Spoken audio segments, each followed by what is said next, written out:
This video is all about some cheesy or sweet Ilonggo sentences and phrases. The first one is I love you in English, I love you.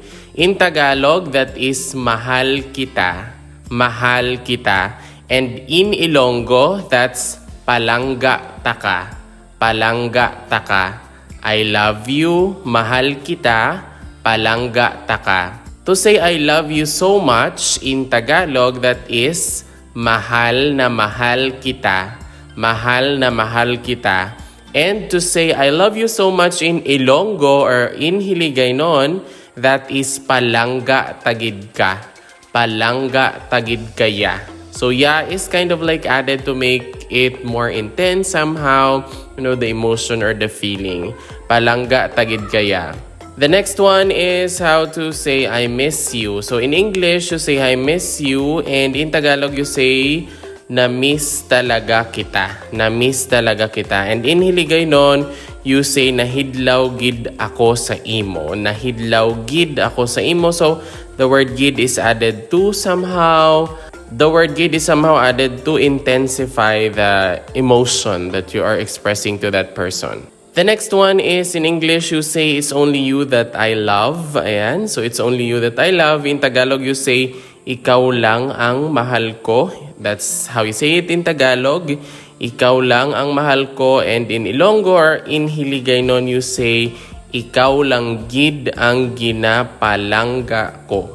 Ikaw lang gid ang ginapalangga ko. So it's only you, ikaw. It's still also like the same with Tagalog.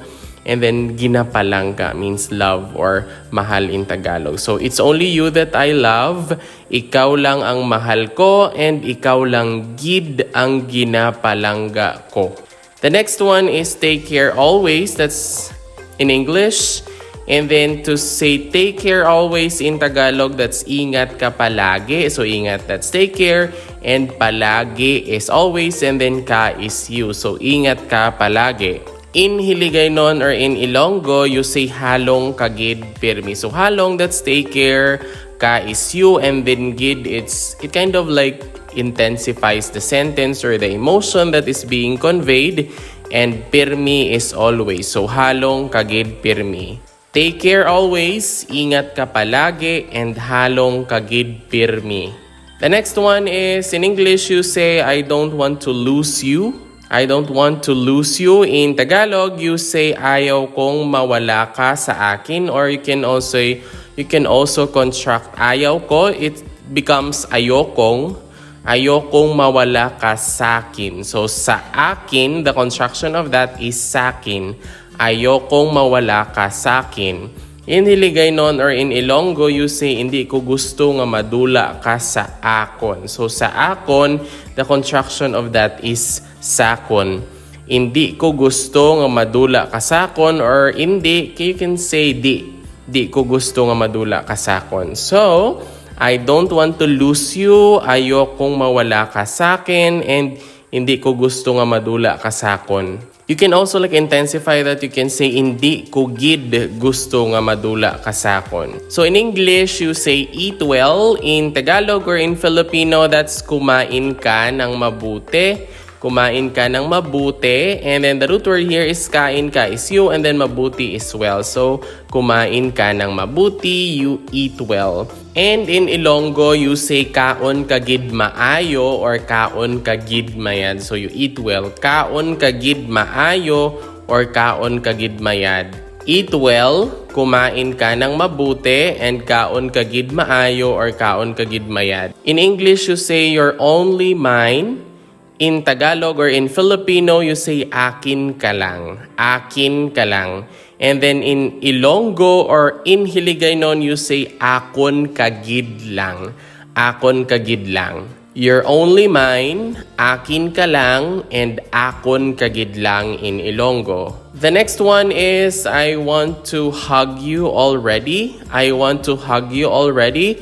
So you say in Tagalog, that's gusto na kitang mayakap. Gusto na kitang mayakap. So gusto is like, yakap is hug. So gusto na kitang mayakap. In Ilonggo or Hiligaynon, that would be gusto tanagid ka hakson or gusto tanagid ka mahakos.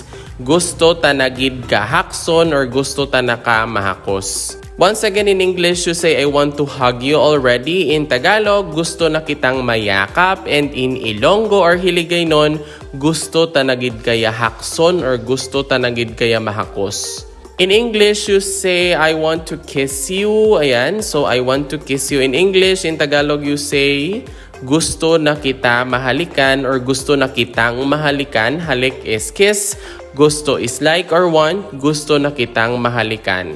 In Ilonggo or Hiligaynon, you say, gusto ta na ka mahalukan. Gusto ta na ka mahalukan, or you can also add the word gid. Gusto ta na gid ka mahalukan. Gusto ta na gid kaya mahalukan. So once again, in English, you say, I want to kiss you. In Tagalog, you say, gusto na kita mahalikan. In Ilonggo, gusto ta na gid kaya mahalukan. Another one is in English, you say, I'm happy when I'm with you. I'm happy when I'm with you. In Tagalog or in Filipino, you say, makasama lang kita, masaya na ako. Makasama lang kita, masaya na ako. In Ilonggo or in Hiligaynon, that's makaupod na lang ka, nalipay na ako. So the construction of na ako is nako. Makaupod na lang ka, nalipay nako. Or you can also add the intensifier gid. Makaupod talang gid ka, nalipay nako. Makaupod talang gid ka, nalipay nako. I'm happy when I'm with you. Makasama lang kita, masaya na ako. And makaupod talang ka, nalipay nako. To say it's only you whom I love. It's only you whom I'll love or I will love. That's how you say that in English. In Tagalog or in Filipino, that's ikaw lang ang mamahalin ko. Ikaw lang ang mamahalin ko. And to say that in Ilonggo or in Hiligaynon, you can say, ikaw lang gid ang palanggaon ko.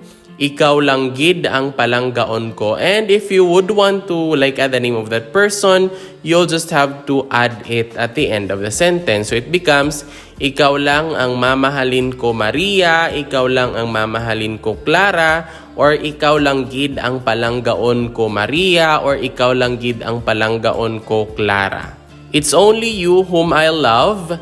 Ikaw lang ang mamahalin ko, and ikaw lang gid ang palanggaon ko. And that's all for our sweet or cheesy Ilonggo sentences. If you learned something new from this video, please don't forget to click like and subscribe. Moreover, you might also want to watch the next video on the screen. Maraming salamat, paalam at ingat. Thank you very much, goodbye, and take care.